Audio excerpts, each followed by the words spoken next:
అందరికీ నమస్కారం. మిత్రులారా, రైస్ మనము రైస్ తినడానికి బాగా అలవాటు పడ్డాం కదా. ఏదైనా డైట్ చార్ట్కి ఏదైనా చెప్పినప్పుడు రైస్ వద్దు అంటే నిజంగా విలవిల్లాడిపోతాయి, ప్రాణాలు పోతాయి. మనకు ఓపీ అవుతుంటుంది కదా. ఈ సోమవారం, బుధవారం, శుక్రవారం, శనివారం ఈ 4 రోజుల్లో మనం మొయినాబాద్లో అవుతున్న ఓపీకి వచ్చినప్పుడు చాలా కేసులకి మేము వైట్ రైస్ కట్ చేస్తాం. అంతా విని లాస్ట్ మూమెంట్కి వచ్చి, సార్ వైట్ రైస్ ఒక్కసారి కూడా తినొద్దా సార్, ఒక్క పూట కూడా తినొద్దా, గుచ్చి అడుగుతారు. పొరపాటు నేనేమన్నా మర్చిపోయి చెప్పాను, నేనేం మర్చిపోను, నేను కరెక్ట్గానే చెప్తాను. ఈ వైట్ రైస్ అంటే దానివల్ల వచ్చేటువంటి నష్టాలు ఏంటి, దానివల్ల అంటే ప్రాసెస్లో జరిగేటువంటి ఈ కెమికల్ ప్రాసెస్ అంతా మనం ఇంతకుముందు మాట్లాడుకున్నాం. కానీ ఈ వైట్ రైస్ని, మోడిఫైడ్ వైట్ రైస్ మనం వాడుకోవడం వల్ల మనకు చాలా బెనిఫిట్స్ ఉంటాయి. మోడిఫైడ్ వైట్ రైస్ అంటే రైస్ని వేరేగా మోడిఫై చేయడం. మనకు తెలిసిందే అండి, కొత్త పదం వాడారు అంతే. ప్రెస్డ్ రైస్ అంటారు దీన్ని. ప్రెస్డ్ రైస్ అంటే అటుకులు. మీరు రైస్కు బదులు అటుకుల మీద కానీ డిపెండ్ అయ్యారంటే చాలా బెనిఫిట్స్ ఉంటాయి. రైస్తో ఏవైతే నష్టాలు ఉన్నాయో మనం మాట్లాడుకుంటున్నామో ఆ నష్టాలని చాలా వరకు తగ్గించవచ్చు. దానికన్నా ఇది చాలా బెటర్ ఉంటుంది నిజం చెప్పాలంటే. ఇప్పుడు అటుకులు ఉన్నాయనుకోండి, అటుకులు రోజు మొత్తం తినొచ్చు, అలాగే పచ్చిగా కూడా తినొచ్చు. దాన్ని కుక్ చేయాల్సిన అవసరం లేదు. నీళ్ళలో వేసుకొని నానబెట్టుకొని తినొచ్చు, పాలల్లో వేసుకొని నానబెట్టుకొని తినొచ్చు, అలాగే డైరెక్ట్గా తినొచ్చు, అసలు నూనె ఏమీ లేకుండా డ్రై ఫ్రై చేసుకొని తినొచ్చు. దాన్ని ఎన్ని రకాలు. కానీ బియ్యాన్ని తినలేం కదా, బియ్యాన్ని వండితేనే తినాలి అంతే. దీనికి ఆ వంట వార్పు కార్యక్రమం ఉండదు, దీనికి తొందరగా అయిపోతుంది ఈజీగా. ఇంకొకటి, దీంట్లో హెల్దీ కార్బోహైడ్రేట్స్ ఉంటాయి. రైస్ నుంచే తయారవుతుంది కానీ ప్రాసెస్లోకి అంత చేంజ్ అవుతుంది. అంటే ఈ వడ్లు ఉంటాయి కదా, వడ్లను ఏం చేస్తారంటే కొంత హాఫ్ బాయిల్డ్ లాగా చేస్తారు. చేసి దాన్ని ఎండలో బాగా ఎండబెట్టేస్తారు. ఎండబెట్టి గట్టిగా అయ్యేదాకా ఎండబెడతారు అనమాట. ఎండబెట్టిన తర్వాత దాన్ని సపరేట్ రోలర్స్ ఉంటాయి, ఐరన్ రోలర్స్ ఉంటాయి, వాటిలో వేసి ప్రెస్ చేస్తారు. ఆ ప్రెస్ చేసిన తర్వాత తయారయ్యే అటుకులు. అంటే ఒక విధంగా చెప్పాలంటే అటుకులు ఆల్రెడీ బాయిల్డ్ అయినవి కాబట్టి అవి రెడీ టు ఈట్ ఫుడ్ లాగా పనిచేస్తాయి. ఈ బయట దిక్కుమల్లి ఏమి ఉన్నాయి చూసారా, ప్యాకెట్లు చేసేసి రెడీ టు ఈట్ ఫుడ్, అవి కాదు ready to eat food. Original ready to eat food ఇది. ఈ ప్రాసెస్లో ఏమవుతుందంటే దాంట్లో ఉండేటువంటి అన్నెసరీ కార్బోహైడ్రేట్స్, అన్హెల్దీ కార్బోహైడ్రేట్స్ అయిపోయి హెల్దీ కార్బోహైడ్రేట్స్ బాగా తయారవుతాయి. దానివల్ల స్టామినా బాగా పెరుగుతుంది ఒకటి. రెండోది, దీంట్లో ముఖ్యంగా చెప్పుకోవాల్సింది ఐరన్. మామూలు రైస్ కన్నా కూడా దీంట్లో ఐరన్ చాలా ఎక్కువ ఉంటుంది.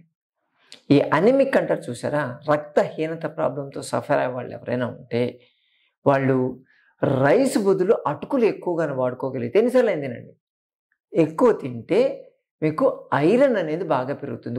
కొన్ని కమ్యూనిటీస్లో ఈ జెస్టేషనల్ ఉంటుంది కదా, అంటే క్యారీ చేసినప్పుడు మదర్ ప్రెగ్నెంట్ లేడీస్ ఉంటారు కదా, వాళ్ళని ఇప్పుడు యూజువల్గా ప్రెగ్నెన్సీ రాగానే దానికి ఐరన్ ట్యాబ్లెట్లు ఇస్తుంటారు కదా. వాళ్ళు ప్రెగ్నెంట్ కాగానే వాళ్ళకి ప్రతిరోజు అటుకులు తినమని చెప్తారు. ఆ అటుకులు ఎంత ఎక్కువ తింటే అంత మంచిది, నీకు గర్భస్రావం కాదు, అలాగే కాన్పు కూడా ఈజీగా అవుతుందని చెప్పి చెప్తారు. దాంట్లో దాంట్లో కారణం అంటే ఇది ఐరన్ ఎక్కువ ఉంటుంది. ఐరన్ ఎక్కువ ఉంటే బేబీ కూడా డెవలప్మెంట్ బాగుంటుంది. ఓకే, అందుకోసం అని చెప్పి దీంట్లో ఐరన్ కంటెంట్ బాగుంటుంది. అనెమిక్ ప్రాబ్లం ఉన్న వాళ్ళు దీన్ని తీసుకోవచ్చు. ఇంకొకటి, రైస్లో మీకు ప్రోబయోటిక్స్ ఉండవు, కానీ దీంట్లో ప్రోబయోటిక్స్ ఉంటాయి. ప్రోబయోటిక్స్ అంటే మనం పులిసినటువంటి పాలు, పెరుగు కానీ మజ్జిగ కానీ తీసుకోమని చెప్తాం కదా. ఎందుకంటే ఆ ప్రోబయోటిక్స్ లోపలికి వెళ్ళి మన బాడీలో ఉండేటువంటి గ్రీన్ బ్యాక్టీరియాకి ఫుడ్ లాగా పనిచేసి వాటిని యాక్టివేట్ చేసి B12 డెఫిషియన్సీ రాకుండా చూస్తాయి. ఈ అటుకులు ఆల్రెడీ హాఫ్ బాయిల్డ్ అయ్యి ఒక విధంగా చెప్పాలంటే ప్రోబయోటిక్స్ వాటిలో తయారై ఉంటాయి.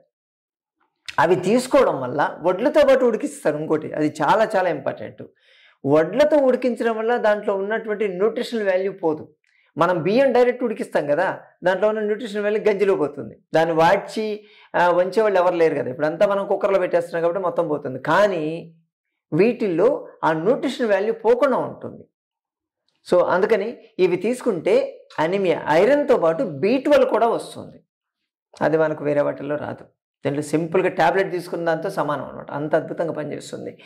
ఈ ప్రోబయోటిక్ కంటెంట్ పక్కన పెడితే దీంట్లో ఫైబర్ కూడా బాగా ఎక్కువ ఉంటుంది. అందుకని రైస్ తినగానే మామూలు రైస్ తీసుకుంటే ఇమ్మీడియట్గా మీకు షుగర్ లెవెల్స్ పెరుగుతాయి, స్పైక్ అంటారు, షుగర్ స్పైక్లు వస్తాయి. కానీ అటుకులు తీసుకుంటే షుగర్ స్పైక్స్ రావు, స్లోగా డైజెషన్, ఎందుకంటే దానిలో ఫైబర్ ఎక్కువ ఉంటుంది కాబట్టి. అందుకని దీనివల్ల వెయిట్ రిడక్షన్ కావాలి అనుకునే వాళ్ళకి సేమ్ క్వాంటిటీ రైస్ బదులు సేమ్ క్వాంటిటీ అటుకులు తింటే కాస్త వెయిట్ తగ్గుతారు. క్యాలరీస్ కంటెంట్ కూడా తక్కువ, దానికన్నా దీనిలో తక్కువ, ఎందుకంటే హాఫ్ బాయిల్డ్ అవుతుంది కాబట్టి. అలాగే ఇది స్లోగా డైజెస్ట్ అవుతుంది, షుగర్ లెవెల్స్ పెరగవు కాబట్టి డయాబెటీస్ వాళ్ళు కూడా కొంతవరకు బెటర్గా పనిచేస్తుంది. అలాగే డైజెస్టివ్ సిస్టాన్ని క్లియర్ చేస్తుంది ఇది. అంటే ఫైబర్ ఉంటే ఈ ఇండైజెషన్, కాన్స్టిపేషన్, అసిడిటీ ఇటువంటి ప్రాబ్లమ్స్ కూడా రావు కదా, అంత అద్భుతంగా పనిచేస్తుంది. ఇంకోటి చెప్పనా, మీరు రైస్ తీసుకుంటే మీకు షుగర్ స్పైక్స్ ఇమ్మీడియట్గా వస్తాయి కాబట్టి, గ్లైసెమిక్ ఇండెక్స్ విపరీతంగా సడన్గా పెరుగుతుంది కాబట్టి డల్గా అనిపిస్తుంది, మంపు అంటారు చూసారా, నిద్ర వచ్చినట్టు అవుతుంది. కానీ మీరు అటుకులు తింటే ఆ షుగర్ స్పైక్స్ రావు కాబట్టి మీరు యాక్టివ్గా ఉంటారు. అంటే తినగానే కొత్త ఎనర్జీ వచ్చినట్టు ఉంటుంది, పని మీద ఫోకస్ చేయగలుగుతారు. రైస్ తింటే పని ఎగ్గొట్టి నిద్రపోదామా అనిపిస్తుంది, అలా ఉంటుంది. నిద్ర మేనేజ్ చేయాలంటే కూడా ఇది చాలా బాగా స్లోగా డైజెస్ట్ అవుతూ ఉంటుంది కాబట్టి చాలా అద్భుతంగా పనిచేస్తుంది. నేను ఏ విధంగా తీసుకు సాధ్యమైనంత వరకు దాన్ని మళ్ళీ హెల్తీ ఫుడ్ని అన్హెల్తీ చేయొద్దని చెప్తాం. మనం చాలాసార్లు చెప్తున్నాం కదా, దాన్ని మళ్ళీ నూనెలు వేసి ఫ్రైలు వేసి దాన్ని మసాలాలు వేసి నాలా గలీజ్ గందరగోళం చేయొద్దు. దాన్ని తీసుకొని సింపుల్గా పొద్దున బ్రేక్ఫాస్ట్కి పాలు తీసుకొని దాంట్లో ఇవి వేసి నానబెట్టేసి కొంచెం పటిక బెల్లం వేసుకొని తినేయండి, బెల్లం పొడి వేసుకొని తినవచ్చు కదా, మంచి ఫుడ్ ఇది ఉంటుంది. లేదా వేయించి పెట్టుకోండి, ఎప్పుడైనా తింటూ ఉండొచ్చు. స్నాక్స్ లెక్క తీసుకోవాలంటే ఇవి పిల్లలు స్కూల్ నుంచి రాగానే, కాలేజ్ నుంచి రాగానే మీరు స్నాక్స్ లెక్క దీన్ని పెట్టండి, పోహా లైట్గా ఉంటుంది, తినడానికి కూడా ఫోకస్ చేయగలుగుతారు. ప్లస్ వాళ్ళకి కావాల్సినటువంటి న్యూట్రిషన్ మీరు ఇస్తున్నారు. B12 అండ్ ఐరన్ కూడా దీంట్లో వస్తుంది కదా, దాన్ని తీసుకోవచ్చు. ఎన్నో రకాలుగా దీన్ని చేసుకోవచ్చు. దీన్ని ముద్దలు చేస్తారు, అటుకులు ముద్దలు అని చెప్పి చేస్తూ ఉంటారు, అవి తీసుకోవచ్చు.